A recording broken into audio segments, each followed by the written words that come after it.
The next dish we're doing is the Bush family pie. Similar to a shepherd's pie.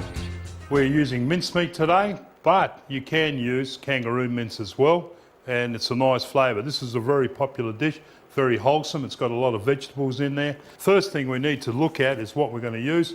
Onions, diced carrots, diced celery, some frozen corn and peas, some fresh tomatoes, cheese on top, shepherd's pie mix or bush pie mix if you like. We're going to add that in there for extra flavours.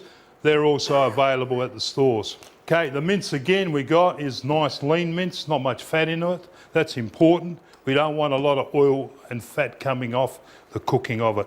First thing we've got to do, heat up the frying pan, which I had. It's nice and hot now. Put the oil in and spoon off some onions.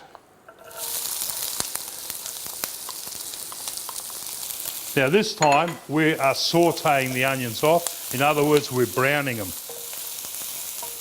They're starting to brown very quick because the pan's hot. This dish is something that you can't just put in and walk away from. You need to stand there and stir it, otherwise it'll burn. Okay, the onions are sautéing off nicely, nice and brown, that's what we want. We add the mince in. You need to break up the meat in the pan and seal it off again.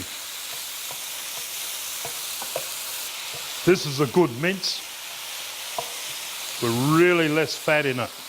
That's why it's not separating so easily. The less fat in the mince, the harder it is for separation. If I had a lot of fatty mince in there, it'll break up easier.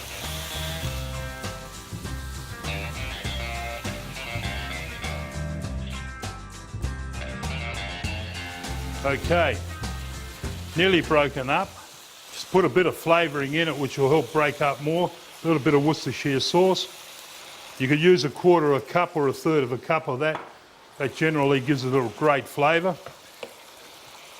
And look, it's broken up nicely. Okay, your next step's your carrots, celery. Mix that through. Beautiful. Some tomatoes to soften it up more. And the peas and corns. Okay, we have nice colour here.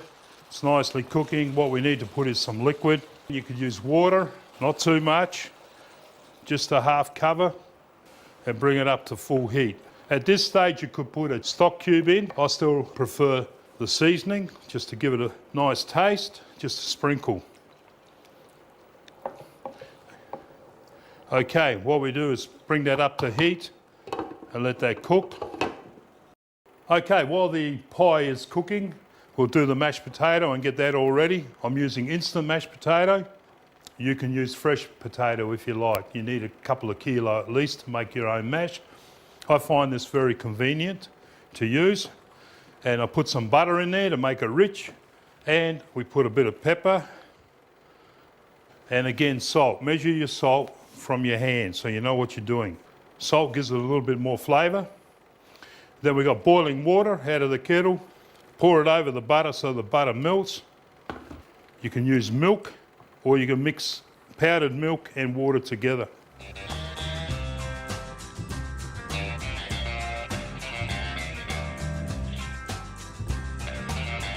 Okay, now to finishing off the pie, we need to take the flavourings.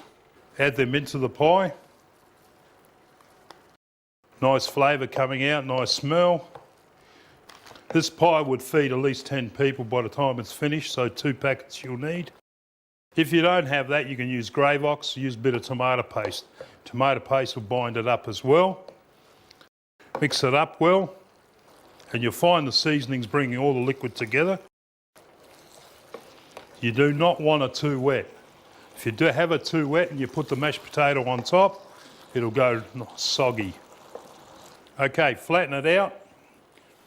Turn your frying pan down. Push any of the onions down the side. Make it nice and clean. Looks nice and colourful. And we're going to add the mashed potato. Now we can finish it off in an electric frying pan, but you also can put it in another container add the mashed potato and bake it in the oven. It's not a problem. But if you don't have your oven going, frying pan will do the job. Lovely. If you want to make it a little bit fancier, take a spatula and just try to smooth it out. Using the tip of the fork, just bring it up a little bit. This is known as comfort food. Simple, easy, tasty. Finish off with a little bit of cheese on top. And a little bit of paprika, just for added colour and flavour. Now we put the lid back on and just warm him up that the cheese melts. Once the cheese melts, the dish is ready to serve. You can bake it or fry it, never know till you try it. You can even cook it up in a stew. Just roll them in flour and fry them on the stove, or chuck them in the fire and cook them on the coals. Served with rice and a panic in the tea, some chips and salad, any way will do me.